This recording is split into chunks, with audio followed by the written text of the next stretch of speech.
Bonjour à toutes et à tous. Donc on va débuter cette table ronde.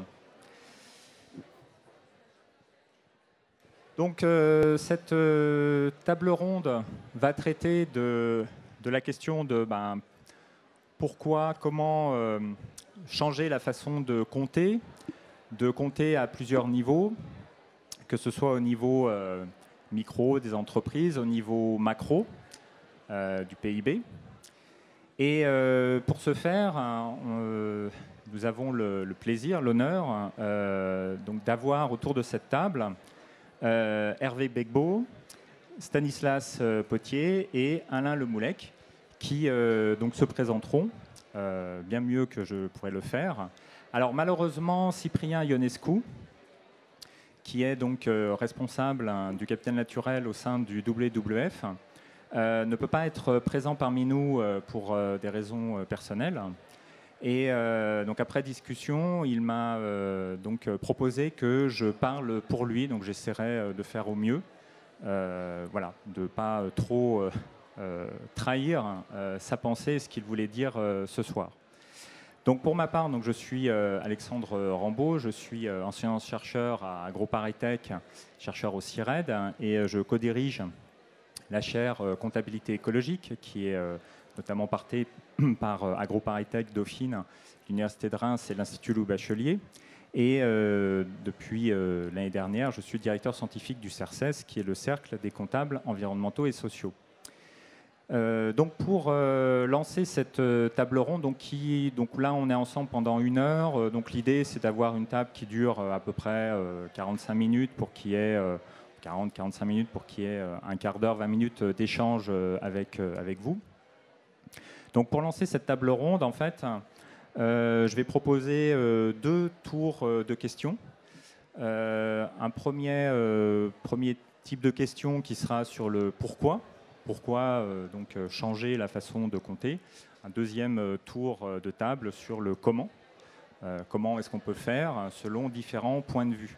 Donc les points de vue adoptés, et là encore les personnes présentes le diront mieux que moi, mais seront d'un point de vue d'expertise comptable avec Hervé Begbo, d'un point de vue donc finance avec Stanislas Potier, d'un point de vue entreprise avec Alain Lemoulec, et Cyprien, donc, que je vais représenter d'un point de vue plus, on va dire, écosystémique et aussi ONG. Donc pour lancer cette table ronde, donc sur cette première question du pourquoi, il y a ces dernières années une montée en puissance d'une interrogation en fait, donc sur la façon de compter, de prendre en compte, ne serait-ce que de prendre en compte un certain nombre d'enjeux liés aux enjeux sociaux et environnementaux. Au niveau macro, on a eu donc le fameux rapport Stiglitz-Sen, donc Stiglitz-Sen Fitoussi. On a donc actuellement un certain nombre de travaux à l'échelle européenne et à l'échelle internationale sur l'évolution de la comptabilité. Donc ça, on aura l'occasion largement d'en reparler. Donc là, on a une question de fond. Voilà, pourquoi est-ce qu'on est actuellement dans ce besoin de changer la façon de rendre compte des choses, de changer donc la comptabilité, quelle qu'elle soit, de changer les comptes et changer la façon de compter. Donc ça, c'est la première question que je vais poser donc aux invités. Donc je vais commencer avec Hervé. Donc voilà, donc du point de vue expertise comptable notamment, voilà. Pourquoi ? Et bon, je te laisse aussi te présenter. Me présenter, effectivement. Bonjour à tous. J'espère que vous nous entendez bien, parce que c'est très bruyant autour. En tout cas, d'ici, c'est compliqué. Alors, je suis expert comptable, commissaire aux comptes. C'est mon métier de base. Et depuis, effectivement, à peu près une quinzaine d'années, je me suis intéressé aux questions liées à la RSE et plus particulièrement à la mesure, à la comptabilité écologique, et notamment avec Alexandre Rambaud, Jacques Richard et d'autres. Donc on travaille depuis ce temps-là à faire évoluer la comptabilité classique, et donc on propose notamment un modèle, le modèle CARE, dont on va probablement parler. Je suis associé depuis 2 ans d'un très beau cabinet d'expertise comptable qui s'appelle Hendrix, dont le siège est basé à Lyon. On compte à peu près 450 collaborateurs. Et moi, j'ai la chance d'animer une petite équipe totalement dédiée à l'audit RSE, à la mise en œuvre de reporting RSE et plus particulièrement au déploiement de cette comptabilité écologique. Alors, je ne sais pas si j'enchaîne sur la question ou si je laisse les autres présenter avant. Oui, enchaîne sur le pourquoi. Sur le pourquoi, il y a plein de raisons. La première, parce que me semble-t-il, tous ici, autant que nous sommes, il y a une attente, malgré tout, sur comment prendre des bonnes décisions sur le sujet qui nous anime, sur la RSE, sur la responsabilité sociétale des entreprises, comment doter les dirigeants, les décideurs d'un outil d'aide à la décision efficace, pertinent sur ces questions. Donc, une forte nécessité de mesurer ces enjeux, parce que qui dit outil d'aide à la décision dit production de KPIs, d'indicateurs ou autres, donc une grosse nécessité d'intégrer ces enjeux. Alors, après, au-delà de l'attente, il y a quand même une évolution assez... il y a une tendance de fond qu'on observe qui plaide pour que la comptabilité évolue ou la manière dont on compte évolue.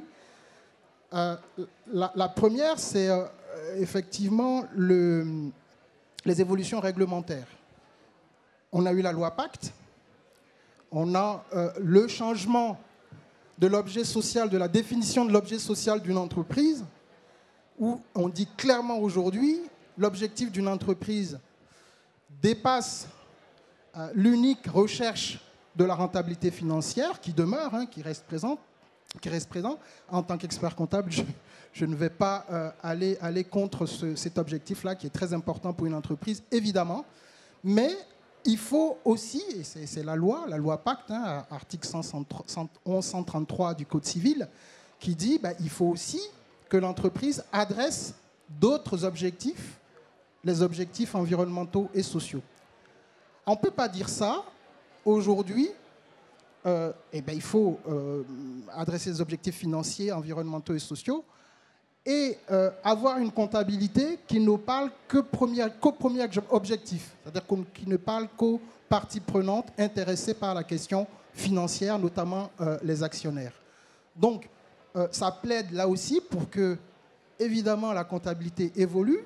Comment mesurer, alors on ne parle pas encore du comment, mais il faut mesurer les deux autres enjeux, environnementaux et sociaux, pour aider l'entreprise à nourrir ces deux autres objectifs.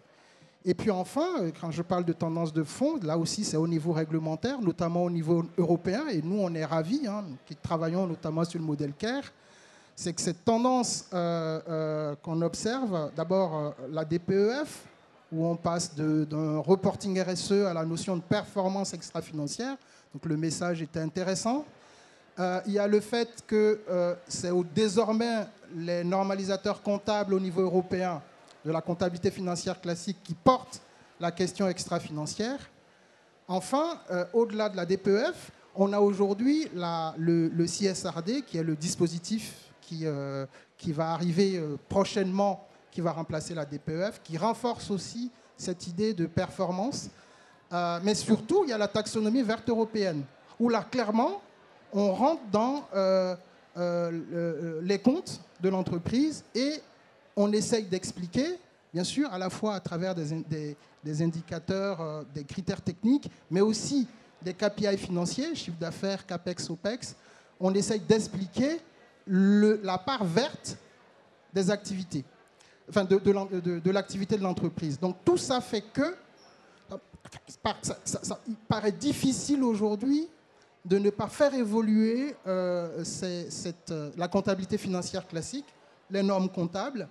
Et donc, c'est ce que nous essayons de faire à travers l'écosystème qu'on a créé, notamment autour du CERCES, le Cercle des comptables environnementaux et sociaux, l'Ordre des experts comptables, et évidemment avec mon équipe au sein du cabinet Hendrix. Merci beaucoup pour ce témoignage. Donc, Alors, je vais me donner la parole, encore une fois, à la place de Cyprien. Et je vais vraiment essayer de retranscrire du mieux possible ce qu'il m'a expliqué et ce qu'il voulait faire passer comme message. Du point de vue du WWF et de l'intégration de la question du capital naturel, sur lequel donc, le WWF travaille depuis longtemps. Et d'ailleurs, à ce sujet, il y a donc une initiative qui a été lancée conjointement avec la chaire comptabilité écologique, qui s'appelle le Lab Capital Naturel, qui a été inauguré l'année dernière au Congrès mondial de la nature de l'UICN à Marseille, et qui va, la semaine prochaine d'ailleurs, fêter ses 1 an lors d'un événement. Donc, dans ce cadre-là, donc sur la question du pourquoi, la réponse côté ONG, côté écosystémique et plus macro, elle est assez claire et évidente. C'est que il est absolument patent que les écosystèmes ne comptent pour rien depuis très longtemps, et notamment dans les théories économiques, théories macroéconomiques existantes, les écosystèmes ont toujours été non pris en compte, littéralement. Et donc le plaidoyer, une partie du plaidoyer du WWF donc, a été toujours de dire de faire réadvenir, voire advenir en fait, au niveau des modèles économiques, les écosystèmes, de façon à ce qu'il y ait une intégrativité dans la pensée économique globale de l'existence des écosystèmes. Alors, du coup, ça pose un certain nombre de questions, puisque et ces questions, c'est que ça va impacter un certain nombre de grandeurs, à la fois le PIB en termes macro, mais des indicateurs aussi de performance au niveau micro. Mais ce qu'il y a, et ça c'est un point essentiel sur lequel justement il y a un travail de fond au niveau du WWF, c'est la question des orientations à prendre, parce qu'à l'heure actuelle, il y a plusieurs voies qui se dessinent et on n'insiste pas assez sur les orientations de modèles, en fait, de vision des choses, de vision de ce que l'on veut faire. C'est-à-dire, pour le résumer, pour le simplifier, il y a une certaine façon de procéder qui s'apparente à ce qu'on appelle de la soutenabilité faible, qui va essayer en fait de poser des valeurs sur les écosystèmes prises comme simple service écosystémique, avec une tentative de voir donc les écosystèmes uniquement par le biais des bénéfices qu'ils peuvent rendre aux êtres humains, et en omettant complètement leur existence propre. Et ça, donc, c'est une tendance assez lourde qui se constate au niveau international. Et puis il y a une autre vision qu'on appelle la soutenabilité forte, là encore sans rentrer dans les détails, où l'enjeu c'est de prendre en compte dans cette analyse économique les écosystèmes pour eux-mêmes, et du coup d'aller sur une autre vision d'intégration économique qui sont sur ce qu'on appelle les coûts écologiques non payés au niveau macroéconomique, et de façon générale les coûts, donc les coûts réels d'action de préservation. Donc au niveau microéconomique, la défense en fait, des coûts de préservation des écosystèmes, c'est quelque chose qui est justement au cœur du projet du Lab Capital Naturel, qui est au cœur du projet du CERCES, dans lequel le WWF est partenaire très actif d'ailleurs. Cyprien donc, voulait le rappeler justement à cette occasion. Et au niveau macroéconomique, donc, il s'agirait d'intégrer donc, ce qu'on appelle les coûts écologiques non payés, qu'on travaille aussi au niveau de la chaire comptabilité écologique, qui donc comme un correcteur du PIB. Et à partir de là, donc, se posait la question, si on intégrait ces coûts écologiques non payés, c'est-à-dire les coûts réels que l'on devrait dépenser chaque année au niveau d'un État pour garantir la protection des écosystèmes, qu'est-ce qu'il adviendrait donc sur le PIB et après sur le calcul de la croissance, etc. etc. Donc à partir de là, ça génère un autre univers de réflexion qui intègre des enjeux tels que la notion de bon état écologique, qui est complètement absente actuellement des débats autour de la façon de changer la comptabilité autour donc, des écosystèmes. Le bon état écologique est une notion centrale en sciences écologiques. C'est justement comment définit-on un état de santé admissible, et même plus qu'admissible, pour un écosystème. Ça contraint à avoir des approches à la fois écologiques, mais aussi des approches humaines, partagées, sociétales. Pour donner un exemple, c'est exactement ce qui se passe avec le climat sur l'accord de Paris. L'accord de Paris, donc, qui vise à essayer de limiter au niveau international le changement climatique anthropique à 2 degrés, c'est un bon état écologique, c'est le bon état écologique du climat. Donc, dans cette orientation-là, et ce pourquoi le WWF plaide, c'est l'intégration donc, de cette pensée en termes de bons états écologiques pour l'intégralité de tous les écosystèmes et l'assimilation des coûts écologiques non payés systématiquement dans les grandeurs économiques pour avoir donc une intégrativité en soutenabilité forte et non pas en soutenabilité faible. Donc ça, c'est le pourquoi, c'est il y a une nécessité de repenser des modèles. Donc je passe maintenant la parole à Stanislas Potier. Merci Alexandre, bonsoir à tous. Donc Stanislas Potier, moi je suis senior advisor de la direction générale d'Amundi. Ça ne veut pas dire grand-chose, mais je peux vous dire qu'en ce moment, ce qui m'occupe et ce qui nous occupe, ce sont des sujets de capitalisme responsable, d'évolution du système dans son ensemble, de mobilisation de la place de Paris sur, là aussi, des sujets qui nous préoccupent tous, à commencer par le climat et de façon plus générale, l'ensemble de l'ESG, si on a le langage de l'investisseur ou de la RSE, ce qui est à peu près la même chose. Et avant, j'étais en charge de la RSE pour le groupe Crédit Agricole pendant pas mal d'années.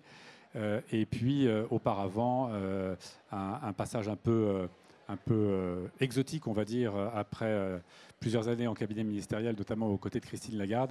Passage plus exotique avec Michel Rocard sur les sujets de l'Arctique et de l'Antarctique. Mais du coup, à une époque où on n'en parlait pas encore trop, et c'était une mission d'une diplomatie d'un nouveau genre pour défendre l'intérêt commun et pas forcément l'intérêt français. Et voilà, ça m'a permis de découvrir notamment un milieu scientifique passionnant et surtout d'être sensibilisé de près au changement climatique, puisque les pôles sont à la fois un témoignage concentré et avancé des effets du changement climatique. Alors, sur la nécessité de changer de modèle, en fait, la comptabilité, sans rentrer dans les détails, je ne suis pas comptable, je parle sous le contrôle de mon voisin de droite, mais la comptabilité, c'est toujours c'est pas une donnée comme ça intangible, c'est le résultat d'un rapport de force et d'une façon dont la société considère les choses à un moment donné.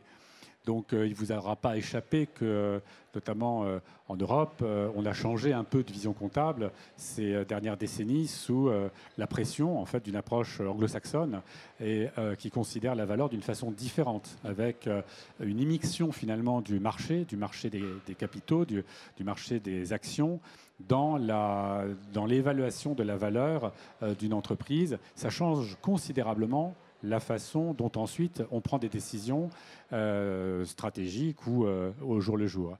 Et donc aujourd'hui, il est absolument nécessaire de se reposer la question comptable, et puis ensuite, bien sûr, celle du PIB, pour avoir une appréciation de la valeur qui soit plus correcte.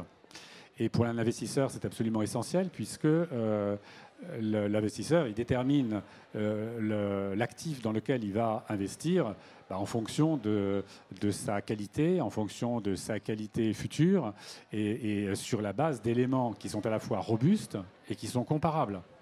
Donc aujourd'hui, il y a beaucoup d'efforts qui ont été faits en termes de reporting qu'on a appelé extra-financier, ce que je trouve un abus de langage, parce que finalement, il y a très souvent, pas toujours, mais très souvent, une matérialité financière et monétaire.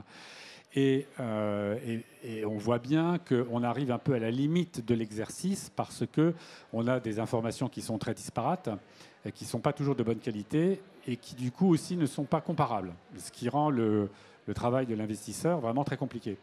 Donc comment est-ce qu'on arrive à une meilleure qualité d'information sur des sujets effectivement de responsabilité qui ne sont pas les sujets classiques comptables et financiers? C'est la question d'aujourd'hui et c'est absolument nécessaire d'y aller. Alors, il y a des tas d'expériences, on le verra avec la deuxième question, qui sont en cours. Il y a des façons de faire et de progresser. Je pense qu'on peut aussi restreindre, si on veut, être plus concret et peut-être appréhender l'affaire de façon plus facile, plus commode, restreindre le débat au climat et au carbone. Là, pour le coup, on a quelque chose qui nous simplifie la vie parce qu'on a un accord scientifique international, une volonté, quoi qu'on en dise, politique internationale aussi, partagée, avec des objectifs quand même qui sont relativement clairs, collectifs, et puis un indicateur quantitatif, ça c'est quand même très important pour la compta, un indicateur quantitatif incontestable, qui est la tonne équivalent carbone. Alors il est difficile à renseigner parfois, très bien, mais au moins on sait ce qu'on veut. Et là, il y a vraiment un chantier qui est en marche, hein, mais à ouvrir, et je pense que c'est absolument fondamental. On voit aujourd'hui comment certaines activités, certains secteurs d'activité, certaines entreprises voient leur valeur exploser en vol tout d'un coup parce qu'on se rend compte que leur business, tout simplement, ou les actifs qu'ils possèdent, ne vont bientôt valoir plus rien parce que la société veut vivre autrement, parce qu'on doit abandonner un certain nombre de façons de faire, parce qu'on doit fabriquer les produits différemment, les chaînes de valeur changent, etc. Donc ça, il faut absolument l'intégrer dans la comptabilité pour pouvoir le voir, pour que à la fois les responsables de l'entreprise le voient, et puis les investisseurs et toute la chaîne, finalement, de l'épargne jusqu'au consommateur, puissent avoir une vision claire et partagée de la valeur. Si on reprend juste l'exemple du climat, il s'agit tout simplement, entre guillemets, d'internaliser, d'intégrer une externalité qu'on ne comptait pas jusqu'à présent et qu'on doit absolument compter si on veut avoir une vision juste de la valeur. Merci beaucoup. Donc Alain, passer la parole sur la même question. Alors, bonjour à tous. Alors, moi, c'est la première fois que je me prête à l'exercice. Hein. J'ai un profil assez atypique par rapport aux autres interlocuteurs, c'est que moi, je suis un opérationnel. Je suis chargé d'études à la Maïf, au pilotage économique. Il y a 5 ans encore, je ne faisais pas de comptabilité, je faisais de l'informatique. J'ai choisi de me reconvertir. J'ai passé un DSCG, puis un DCG, puis un DSCG en alternance à la comptabilité des filiales. Et pendant cette période-là, j'ai eu la chance d'intégrer un groupe de travail sur les méthodes de comptabilité durable, groupe avec lequel on a testé la méthode CARE, avec l'accompagnement du cabinet Hendrix. On m'a proposé de venir pour donner mon avis, donc j'ai réfléchi à la question du pourquoi. Alors en tant qu'opérationnel, je me suis demandé, les comptes annuels, c'est pour qui et c'est pourquoi. À mon sens, les comptes annuels, ils s'adressent d'abord aux dirigeants, ils leur permettent de prendre des décisions stratégiques.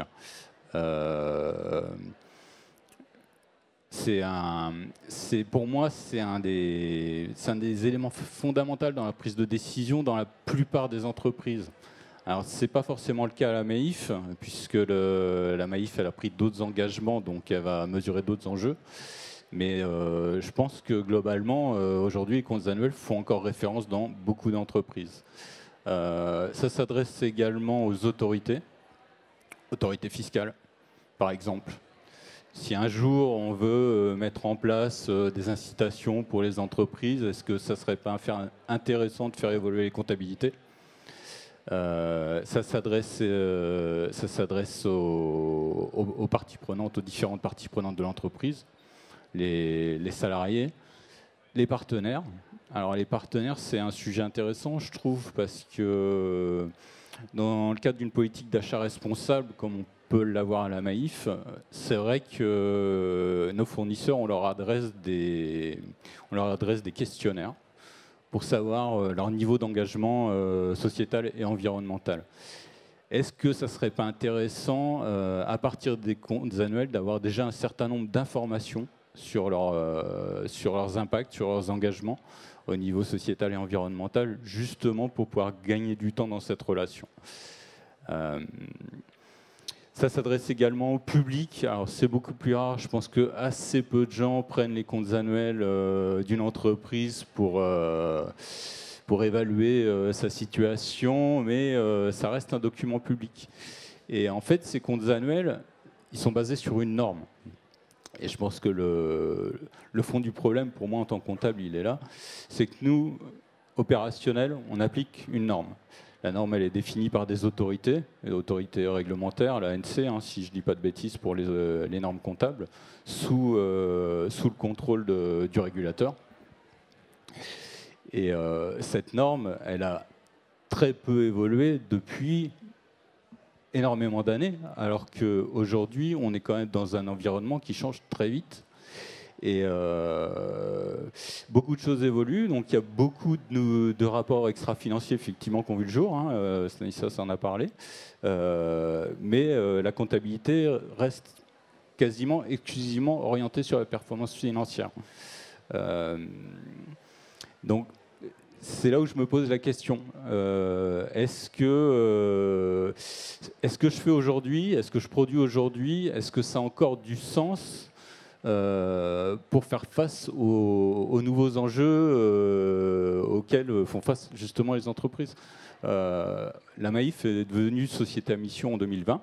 Donc elle a inscrit dans ses statuts des objectifs sociaux et environnementaux. Et aujourd'hui, quand elle prend ses décisions pour orienter sa stratégie, elle regarde effectivement le financier, mais elle regarde aussi ses actions, enfin ses impacts déjà, ses impacts sociaux et environnementaux, et elle met en œuvre un certain nombre d'actions. C'est un ensemble en fait.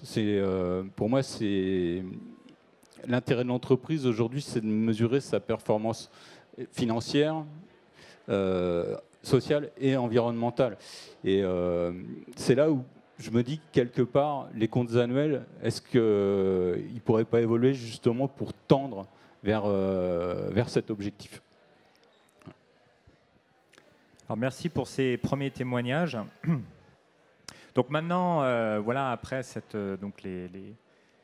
partie sur le pourquoi qui est donc assez claire, en fait, à différents niveaux, on constate la nécessité d'aller, comme j'étais rappelé, vers d'autres types de performances, montrer d'autres types de performances et voir ce que ça fait en termes de changement au niveau des entreprises, au niveau des États, voir ce que ça fait en termes de modification même des entreprises qui peuvent se retrouver justement avec des actifs échoués et donc fermés, d'autres qui peuvent être revalorisés, etc. Donc on peut vraiment avoir des changements de paysage importants si on a donc ce type de modification. Et maintenant, donc, passons à la partie du comment, parce que au-delà donc de ces aspects, ok, on a une nécessité de prendre en compte d'autres types de performances. Comment est-ce qu'on fait ? Donc là, je vais repasser aussi la parole à plusieurs niveaux. Donc déjà Hervé, donc voilà, côté expertise comptable. Alors, donc ça a été évoqué, hein, tu es parti du bon document, le bilan comptable, les comptes de résultats, certains annexes, et comment finalement les faire évoluer, comment intégrer les enjeux environnementaux et sociaux. Donc nous on y a réfléchi. On y a réfléchi parce que d'abord, la notation. Donc, noter l'entreprise sur sa performance, sur sa solvabilité, etc. Donc, on voit bien qu'il y a aujourd'hui, je le dis souvent, un trou dans la raquette qui est que les informations qu'on vous fournit pour noter et analyser ne sont pas suffisantes pour prendre en compte les aspects environnementaux et sociaux, en tout cas dans les comptes de l'entreprise. Donc, nous, ce qu'on a essayé de faire, notamment avec le modèle CARE, c'est d'abord réfléchir à une comptabilité biophysique. Une comptabilité qui va analyser les données extra-financières, d'abord voir comment la collecte est effectuée, est-ce qu'il y a une traçabilité, est-ce qu'on peut les justifier facilement, ensuite voir comment on les consolide, et in fine, comment on fait progressivement la connexion avec les comptes. Donc cette comptabilité biophysique, dans le modèle CARE, on a essayé de la structurer en prenant l'angle de la définition. On ne va pas reprendre ici toutes les définitions de ce qu'on appelle un capital naturel, un capital humain, etc. Mais l'idée, c'est de connecter ces indicateurs-là à différents capitaux qui sont identifiés dans l'entreprise et qui ont du sens avec le modèle économique de l'entreprise. Donc, c'est de structurer finalement l'information en se disant, dans un bilan comptable, on a des capitaux financiers qui représentent peu ou prou toutes les ressources financières que l'entreprise collecte, que l'entreprise récupère de différentes parties prenantes, principalement l'actionnaire, les actionnaires, les banquiers, etc. Comment elle utilise cette ressource financière dans son modèle d'affaires et comment on suit justement cette chaîne d'information pour aboutir à l'identification des performances financières, etc. Donc c'est de traduire la même idée pour les capitaux naturels et les capitaux humains, pour dire que l'entreprise utilise d'une certaine façon, emploie d'une certaine façon ses ressources naturelles et humaines. Donc, et quand on dit emploi, il faut entendre consomme, c'est-à-dire que quand on prend le capital atmosphère, qui est le sujet du climat, le sujet principal du climat, on se rend compte que certains modèles d'affaires, et la plupart d'ailleurs, sont obligés d'émettre du gaz à effet de serre pour produire des biens et services.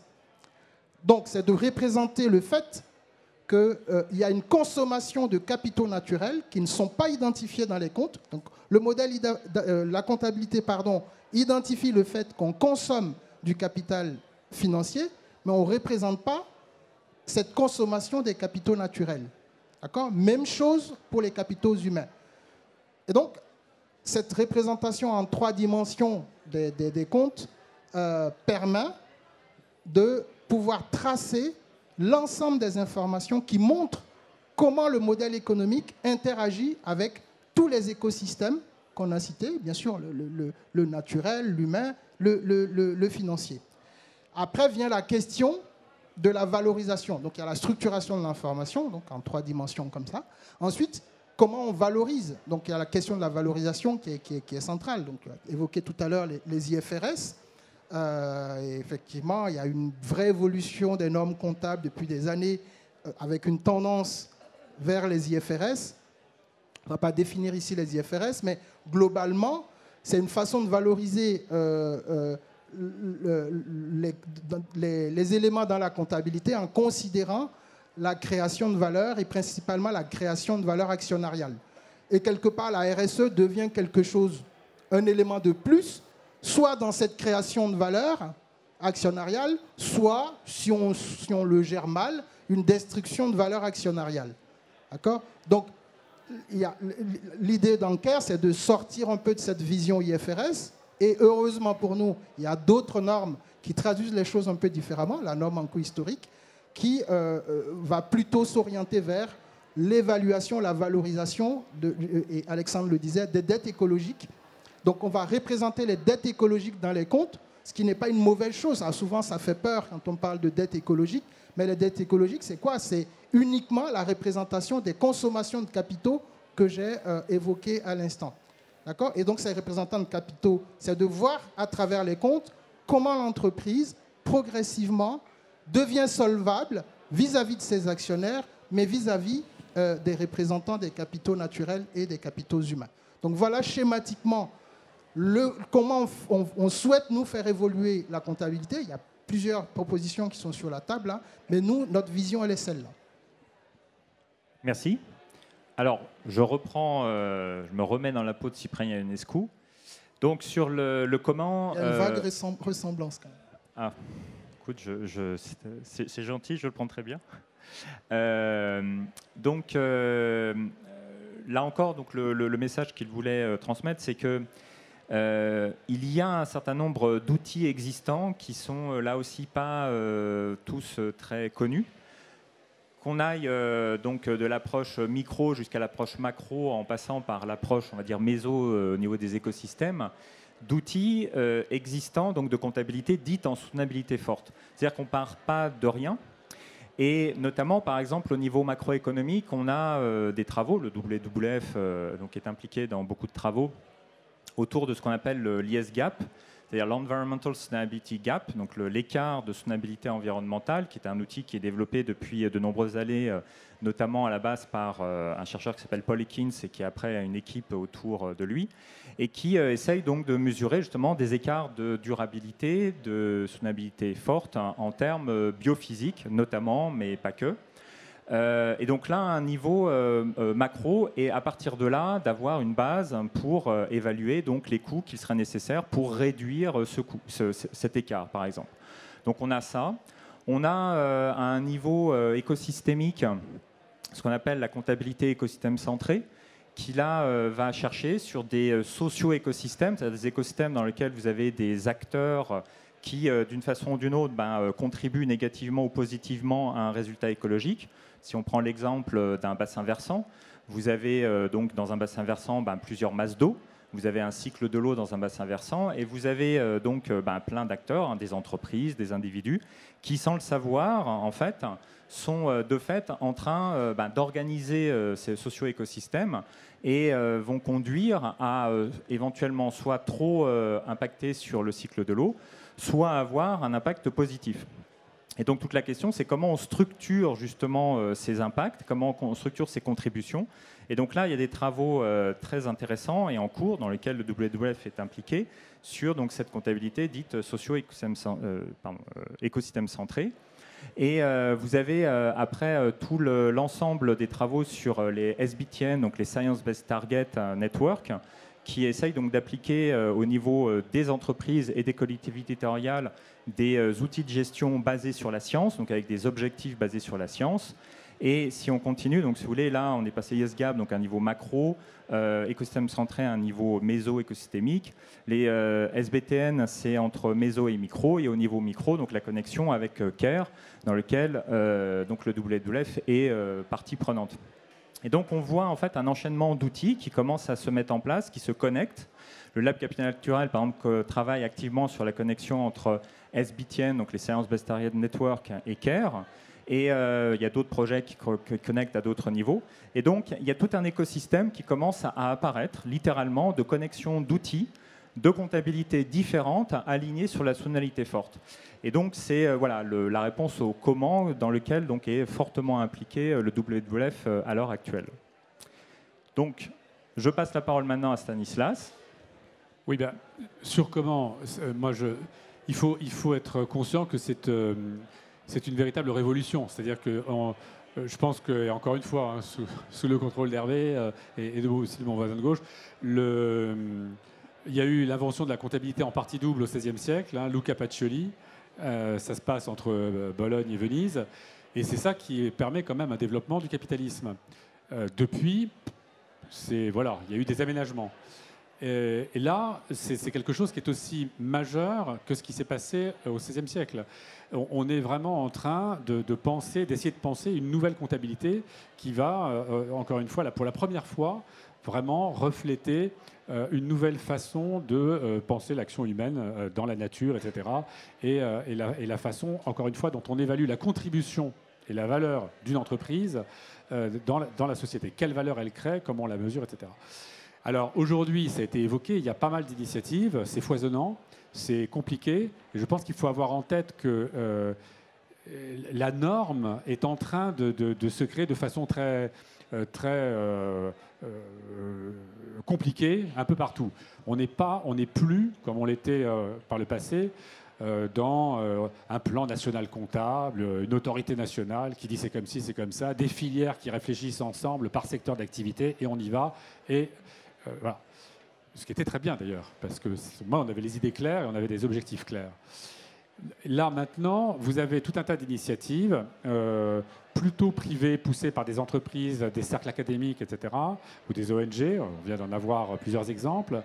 Vous avez aussi, évidemment, une réflexion plus organisée, plus politique, administrative. Ça, c'est la façon de faire de l'Europe. Donc, vous avez, en Europe, aujourd'hui, il y a évidemment toutes les réflexions de l'EFRAG, qui est traditionnel, qui est le groupe qui a été constitué par la Commission et le Parlement. Alors, pour... Juste l'EFRAG, pour l'acronyme. Oui, alors je ne sais même plus ce que ça veut dire, EFRAG. Mais en tout cas, c'est un groupe technique qui est chargé de conseiller la Commission et le Parlement sur l'adoption ou non de règles comptables qui sont proposées dans un cadre international, et notamment les IFRS.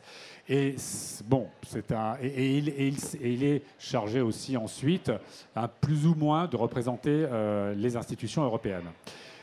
Ce groupe s'est emparé, c'est très bien d'ailleurs, de la dimension extra-financière, de la dimension sociale et environnementale, et donc dans le cadre de la réforme du reporting européen, etc. Et tout ça se fait un peu en même temps. C'est pour ça que ça peut apparaître vraiment comme un foutoir, et ce n'est pas tout à fait faux. Donc vous avez des conventions de reporting, CSRD, des conventions de publication et de transparence aussi des acteurs financiers qui disent dans quoi ils investissent, quelle est la tournure de leur portefeuille, ça c'est SFRD. Et puis vous avez l'EFRAG qui va donc arriver avec des normes, des indicateurs qui devront être partagés par tous les acteurs européens. Il ne faut pas sous-estimer le pouvoir normatif de l'Europe qui est énorme, parce que ça va vouloir dire aussi que tous les acteurs qui vont agir en Europe vont devoir appliquer cette règle. Et là, ils traitent tous les sujets ensemble.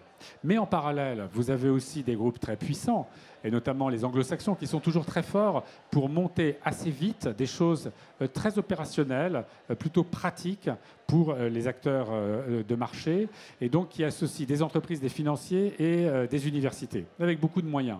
Et là, vous avez quoi? Vous avez la fondation IFRS, qu'on a évoquée, qui a fusionné avec, je ne rentre pas dans les détails, mais SASB, qui est une émanation des entreprises américaines pour essayer de penser un peu secteur par secteur les indicateurs RSE, ESG à produire, et puis aussi le Integrated Reporting System Network, et qui est donc une façon de proposer, de promouvoir la technique du reporting intégré aux entreprises, qui existe depuis plusieurs années, ou là avec 7 capitaux, etc. Bon.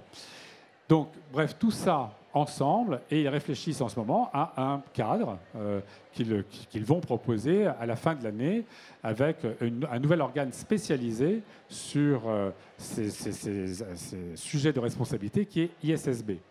Et ça a été logé à Francfort. Donc, on va voir ce que ça donne. Ça va arriver à des propositions, grosso modo, en même temps que l'EFRAG. Et puis, vous avez tout un tas de recherches et d'expérimentations d'entreprises. Donc, il y a un vrai besoin aujourd'hui, quand même, sans doute de travail académique encore, pour essayer de voir si on ne peut pas quand même tomber d'accord sur quelque chose qui fait sens et qui est aussi simple quand même, de manière à donner un cadre, encore une fois, qui est le même pour tous, pour qu'on puisse avoir confiance dans l'évaluation des choses et puis comparer. Et puis, la mobilisation des entreprises, des financiers, tous ensemble, en coopération, en co-construction avec les autorités, notamment les organes de régulation. Et ça, c'est un peu neuf. On n'est plus habitué à ça. Mais donc, il faut retrouver une forme de dialogue pour tomber d'accord sur des choses communes. Et c'est tout à fait possible. Enfin, nous, on essaye d'œuvrer un peu à une meilleure organisation de la place de Paris pour que ça se passe, et pas dans un contexte franchouillard, mais pouvoir proposer des solutions qui seraient tout à fait acceptables aux acteurs du monde entier, de l'Europe et du monde entier, mais au moins avoir un système qui correspond à ce qu'on a envie de faire, puisqu'encore une fois, il ne faut pas sous-estimer la comptabilité, les normes comptables, ce sont des choses qui sont très politiques, parce qu'elles vont ensuite vraiment structurer les décisions qui sont prises. Voilà. Alors vous avez, de façon très prosaïque, mais c'est vraiment une petite chose, mais c'est utile, un guide qui a été fait par 3 associations, le C3D, Collège des directeurs du développement durable, dont je suis trésorier, je prêche un peu pour ma paroisse, mais Auré et l'ORS. Et on a essayé de rassembler un peu dans un booklet qui est public, vous le trouvez sur le site de ces trois associations, les différentes initiatives qui sont en ce moment testées par des acteurs français et qui correspondent tous à une approche. Et la conclusion de ce rapport, c'est de dire il faut y aller, mais il faut avoir les idées claires sur ce que l'entreprise a envie de faire, le secteur dans lequel elle se situe, ses contraintes, son environnement, et puis tester un genre de cadre qui est proposé pour, encore une fois, élargir son champ comptable et avoir un meilleur à la fois outil de pilotage et puis aussi une meilleure présentation à toutes les parties prenantes de ce qu'elle fait et de ce qu'elle crée ou de ce qu'elle détruit. Merci. Donc Alain, même question sur le comment. Alors moi j'aurais une réponse assez différente, puisque toujours d'un point de vue opérationnel, qu'est-ce qu'on a fait à la Maïf ? On a choisi d'expérimenter une méthode. Alors comment on en est arrivé là? Donc la Maïf a décidé en 2019 de modifier ses statuts pour devenir une entreprise à mission. Et elle a lancé un plan d'action au niveau de l'entreprise, au niveau de chaque direction, pour que des actions soient mises en place, pour voir comment chaque direction pouvait étendre en fait cet engagement social et environnemental à son corps de métier. Et donc à l'époque, le directeur administratif et financier de la Maïf a décidé d'organiser une veille sur les méthodes de comptabilité sociale et environnementale. Donc cette veille a été organisée, 2 personnes s'en sont occupées, ils ont regardé un petit peu les méthodes qui existaient et ils se sont dit pourquoi pas faire une expérimentation. Donc première difficulté, c'est choisir la méthode, il fallait qu'elle corresponde à les objectifs. Donc là, on n'est pas au niveau Maïf, on est vraiment au niveau direction administrative et financière. La majeure partie des personnes qui ont pris la décision étaient des comptables financiers. Donc eux, ce qui les intéressait, c'était la norme. Et effectivement, la méthode CARE, elle propose de faire évoluer la norme pour avoir des comptes annuels, donc bilan, compte de résultats annexes, éventuellement rapport de gestion, avec des éléments qui prennent compte des enjeux sociaux et environnementaux. Et c'est vrai que pour ces objectifs-là, la méthode CARE, elle correspondait bien en fait à ces objectifs. Et en plus, sur le fond, elle reprend en fait les principes de la comptabilité norme française, ce qui était pour nous un avantage. Donc on a décidé de tester la méthode CARE. On a choisi de se faire accompagner par le cabinet Hendrix, qui est spécialisé dans le déploiement de cette méthode. Là, on est arrivé sur une deuxième partie, c'est organiser l'expérimentation. Donc, organiser l'équipe. On s'est très vite rendu compte avec l'aide du cabinet qu'on ne pouvait pas se limiter qu'à des métiers comptables, puisque la méthode CARE, en fait, c'est une méthode de comptabilité qui implique de définir des capitaux. Donc ça veut dire étudier les impacts de l'entreprise. Nous, comptables, on n'est pas performants pour ce genre de constat. Il faut également pouvoir mettre en place des plans d'action qui vont permettre de donner une valeur en fait aux actifs sociaux et environnementaux. Donc là, on avait besoin de gens vraiment de différents horizons. Donc on s'est fait accompagner de gens de la direction investissement et immobilier. Je vous dis des bêtises. Direction immobilier moyens généraux plutôt. Des gens de la direction mission et impact qui étaient spécialisés justement sur le suivi de la mission Maïf et notamment l'évaluation des impacts. On s'est fait accompagner également par des gens qui est issus de la direction des achats et des approvisionnements. Et en fait, avec cette équipe, on a défini un périmètre. Donc on a décidé de tester uniquement les enjeux environnementaux.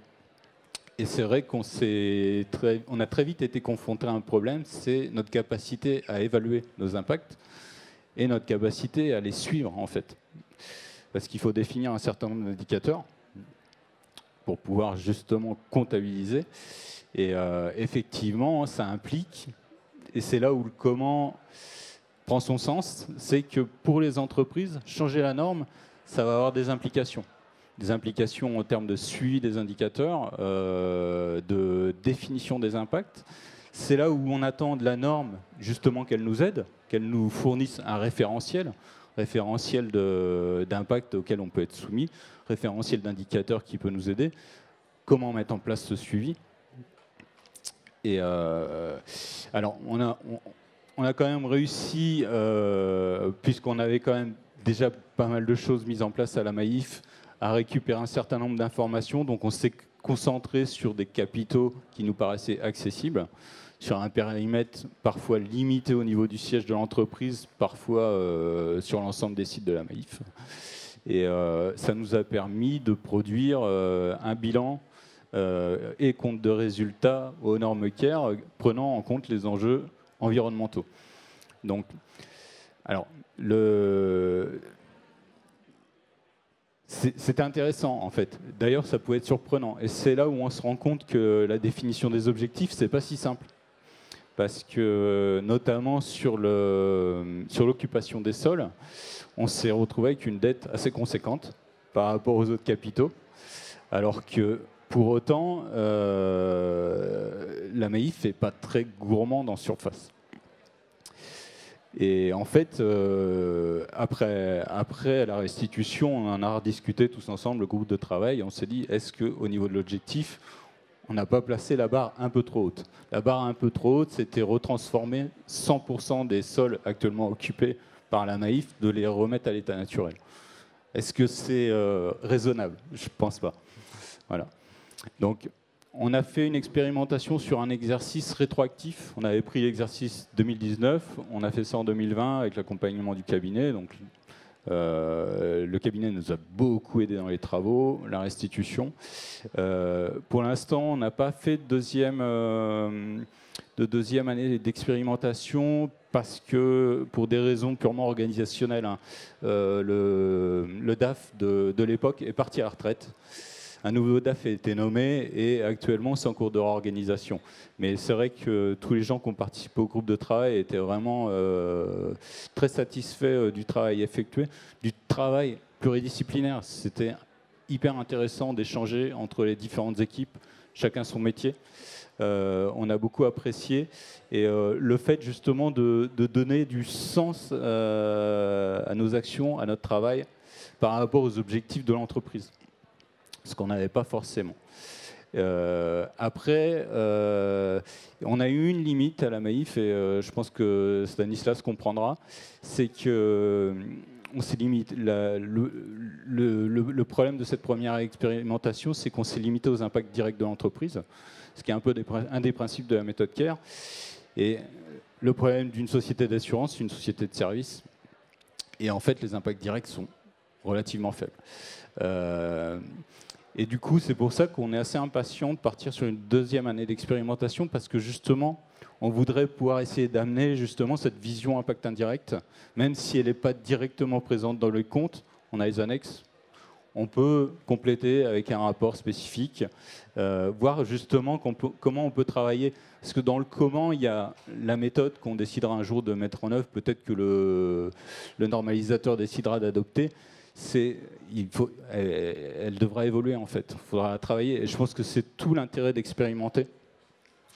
Donc je pense que c'est intéressant pour toutes les entreprises aujourd'hui de prendre ça en main, et justement d'amener sa pierre à l'édifice, de donner des idées, de faire un retour en disant oui c'était bien mais il nous manque ça, et je pense que c'est important. Merci beaucoup pour tous ces témoignages. Alors, il nous reste un petit peu moins de temps que prévu, mais bon, on peut déborder sans problème si l'intérêt est là. Donc, voilà, c'est à vous. Si vous avez des questions, réactions, remarques, n'hésitez pas.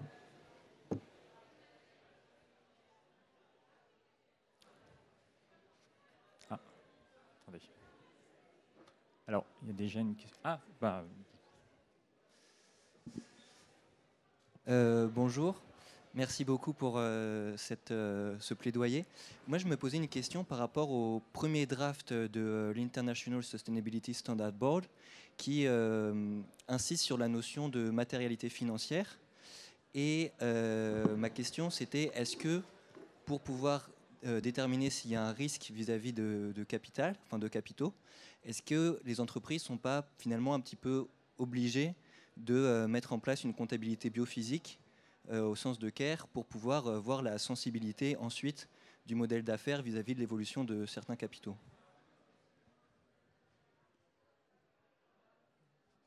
Oui, pour nous, oui. Enfin, on est largement convaincus de ça. Effectivement, cette notion de matérialité simple versus double matérialité, où il faut avoir une approche du risque sur les deux aspects. Comment la RSE impacte éventuellement, quels sont les risques pour que la RSE impacte négativement, notamment la rentabilité financière de l'entreprise, mais aussi quels sont les risques pour que l'activité de l'entreprise impacte les écosystèmes. Donc le risque analysé de l'entreprise vers l'externe. Donc ces deux approches plaident pour que, effectivement, la comptabilité biophysique soit plutôt alignée avec CARE, puisque CARE, on est plus dans une vision soutenabilité forte, et la soutenabilité forte inclut d'analyser le risque au-delà du risque purement financier. Donc, on n'aura pas le choix, enfin, je pense, alors, ils n'iront peut-être pas jusqu'à appliquer CARE, mais en tout cas, on ira clairement, l'Europe l'a acté, on ira vers une double matérialité. J'en profite, parce que comme on n'aura plus la parole certainement, pour rebondir rapidement, pour dire deux choses sur ce que tu as dit, que j'ai trouvé très intéressant, ton témoignage. D'abord, ce modèle CARE, c'est aussi une façon de challenger ce que dit l'entreprise. Effectivement, on se fixe des objectifs, mais qu'est-ce que ça veut dire concrètement? Comment ça se traduit? Et on se retrouve avec une dette colossale. Et est-ce que c'est raisonnable? Ça, c'était une question très intéressante. Et c'est un peu ce qu'on vise avec CARE pour justement challenger les objectifs, enfin, même si ce n'est pas coutumier de la Maïf de tenir des discours en l'air. Mais parfois, on peut être en contradiction avec les discours qu'on tient. Et effectivement, la comptabilité vient nourrir et vient dire, attention, vigilance, ce qu'on dit là, c'est peut-être pas si pertinent que ça. 100% des sols, voilà, il faut peut-être revoir un peu nos ambitions. Voilà, donc je voulais apporter cette... Oui, c'est juste rajouter un tout petit point par rapport à ce qu'a dit Hervé, ou présenter les choses de façon un peu différente. Donc il y a la question de la double matérialité et la question de la matérialité financière. C'est deux choses différentes. On voit aujourd'hui, enfin voilà, traditionnellement l'Europe a dit, moi je veux prendre les deux matérialités, donc effectivement l'impact de l'entreprise sur l'écosystème et puis l'impact de l'écosystème sur l'entreprise, sa valeur, son business model. Les États-Unis, les Anglo-Saxons étaient plutôt pour laisser de côté la matérialité sur l'écosystème. Ils étaient vraiment dans une approche très classique, qu'est-ce qui va gêner l'entreprise et affecter sa valeur. Ils évoluent un peu quand même. Enfin, même si la situation est très compliquée aujourd'hui aux États-Unis, le sujet est devenu ultra politique entre démocrates et républicains, mais ils évoluent. En revanche, là où ils n'évoluent pas, c'est qu'ils restent dans une acception extrêmement stricte de la notion de matérialité, qui est effectivement une matérialité financière. Ça doit se traduire, ça doit être monétisé en fait. Donc, on va envisager l'impact de l'entreprise sur l'écosystème que si on est capable de lui donner un chiffre financier, et pareil pour la matérialité dans l'autre sens. L'Europe a effectivement une vision plus large, et c'est absolument nécessaire, parce que tout n'est pas monétisable, donc il faut bien se donner des conventions pour intégrer en fait l'impact et quantifier l'impact, l'évaluer en tout cas, et tout aussi ne pourra pas être quantifié. C'est très très important. Alors c'est très compliqué pour le cadre comptable, mais enfin c'est là qu'on doit avoir des annexes ou je ne sais quoi, enfin des compléments. Mais l'Europe est clairement sur cette route-là. Et là pour le coup, je pense pas. Enfin l'ISSB, je ne sais pas exactement ce qu'ils vont proposer, mais ça va être un peu différent. Là où ils vont être très forts, c'est qu'ils vont proposer quelque chose dans un premier temps qui ne traite que le climat. Donc ça va être très ciblé, assez simple, mais la limite sera celle-là. Et l'Europe va en revanche proposer quelque chose de compliqué qui va essayer de tout embrasser ensemble, mais en même temps avec une approche plus raisonnable, enfin plus ambitieuse, mais plus honnête de matérialité qui dépasse la matérialité financière. Merci. Une autre question, madame? Alors, attendez le micro. Oui, merci. C'est peut-être une question très simple pour vous, mais c'est une question pour Stanislas. Vous nous avez fait toucher du doigt le fait qu'il y avait une certaine divergence d'approche entre l'approche anglo-saxonne et l'approche européenne. Mais est-ce qu'on vise une norme de comptabilité mondiale ou bien est-ce que chacun dans son pays ou dans son continent va avoir ses normes de comptabilité? Parce que, bon, vous avez dit c'est politique. Donc, il y a aussi la sensibilité politique. Je ne sais pas si certains gouvernements pseudo-démocratiques vont avoir la même sensibilité ou la même... et cette norme, dans quelle mesure elle sera rendue d'application obligatoire? Parce que si vous avez une norme qui n'est pas rendue d'application obligatoire, à quoi ça sert? D'abord, c'est une question très compliquée, elle n'est pas facile, et je dirais les deux ma générale, puisque en fait, personne n'est capable aujourd'hui de construire un cadre, un référentiel qui soit d'application mondiale. Donc évidemment, tout le monde va quand même essayer de se coordonner. Les entreprises vont être confrontées à une situation difficile. Très concrètement, des grandes entreprises européennes ont à leur capital des actionnaires américains. Ils vont exiger l'application d'une norme qui va leur correspondre, probablement ISSB, IFRS. Mais en même temps, ils vont être obligés d'appliquer la norme EFRAG, appelons-la comme ça, dans le cadre européen. Et tout acteur mondial qui va vouloir jouer sur le terrain européen, et ils sont quand même nombreux parce que l'Europe reste le premier marché mondial, eh bien, vont devoir aussi appliquer la règle européenne.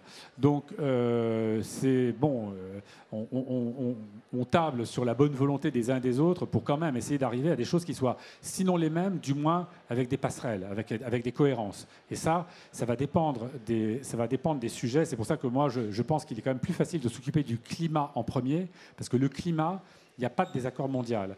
Même, on va dire, l'environnement, de façon générale, il n'y a pas de désaccord. Même sur la biodiversité, qui est quelque chose de très compliqué à prendre en compte. Donc là, on verra peut-être ça dans une seconde phase, mais on peut diverger sur la façon de l'appréhender, sur les critères, les indicateurs. Mais enfin, sur les objectifs, ce qu'il y a à faire et ce qu'il y a à prendre en compte, on est tous d'accord au plan mondial.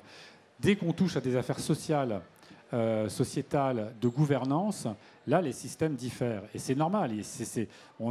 Ils dépendent des cultures, des régions dans lesquelles voilà, on se trouve. Et donc là, à mon sens, hein, il est illusoire d'espérer un cadre unifié au plan mondial. Ne sous-estimons pas, parce que j'ai vu votre référence à des régimes pseudo-démocratiques ou même autoritaires, on peut tout à fait le dire. L'Asie est très, et j'y inclus la Chine, est très motivée sur tous ces sujets-là. Ce sont des sujets qui sont essentiels pour eux.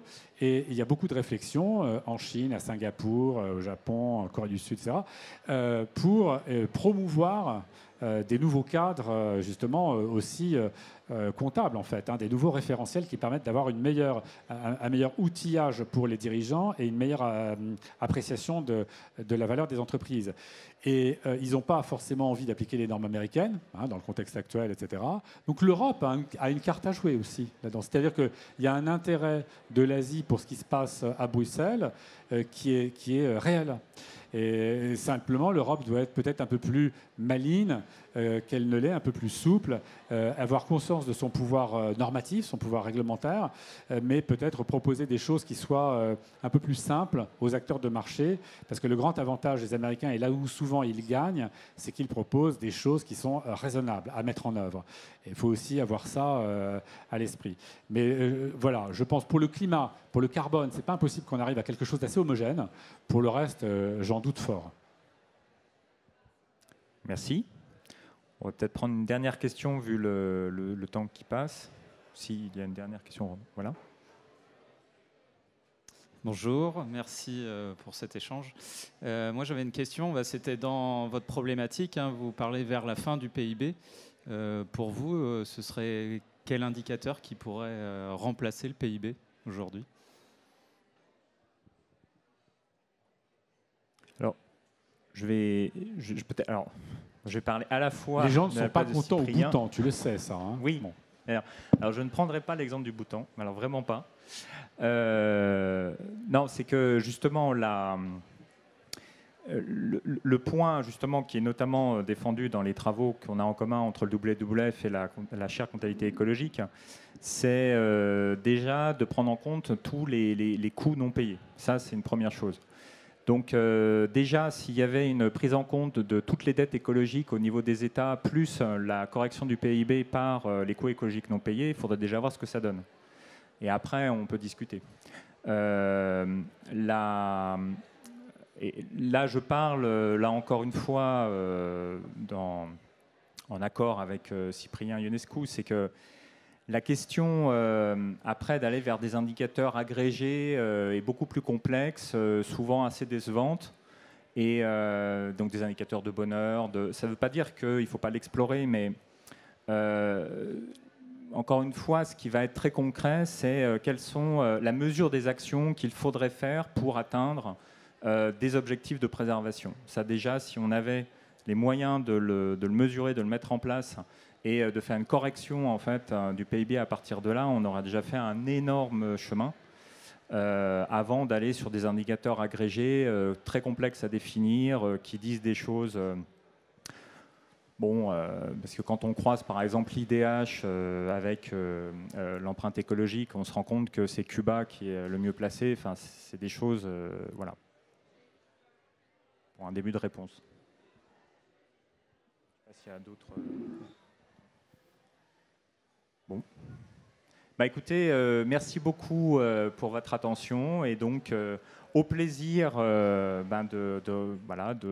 vous revoir dans des échanges et merci encore d'être intervenu dans cette table ronde. Merci. Merci à toi.